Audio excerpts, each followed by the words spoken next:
Russell viper এই সাপের বিশেষত্ব হচ্ছে এরা খুবই বিষাক্ত। রাসেল ভাইপার এই সাপের বিশেষত্ব হচ্ছে এরা খুবই বিষাক্ত। কাউকে ছোবল দিলে এন্টি ভেনম দিলেও বাঁচার সম্ভাবনা 20%। এন্টি ভেনোমিটারটা নাই এ দেশে, আর এই দেশের জলবায়ুতে প্রকৃতিতে এদের কোনো অবদান নাই। আরও ভয়ঙ্কর ব্যাপার হলো অন্যান্য সাপ সাধারণত নিজেরা আক্রান্ত হলে কিংবা সরাসরি কারো সামনে পড়লে ছোবল দেয়, অন্যথায় কামড় দিতে আসে না, বরং পালিয়ে যাওয়ার চেষ্টা করে।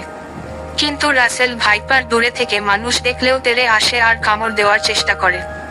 অন্য সাপ একরকম বিষ ধারণ করলেও রাসেল ভাইপারের বিষ একই সাথে 5-6 ধরনের হয়। এই সাপ খুবই দ্রুত বংশ বিস্তার করে। এরা সরাসরি বাচ্চা দেয়, -50 থেকে 80টি পর্যন্ত বাচ্চা দিতে পারে। সম্প্রতি রাজশাহী, নাটোর, পাবনা, মানিকগঞ্জ, মাওয়া, পদ্মার তীরবর্তী এলাকায় এই সাপের উপদ্রব বেড়েছে।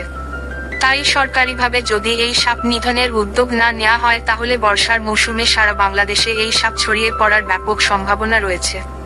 আমরা তো ভাইরাল বস্তু ছাড়া শেয়ার করি না, ভাইরাল না হলে প্রশাসনের নজরে আসে না।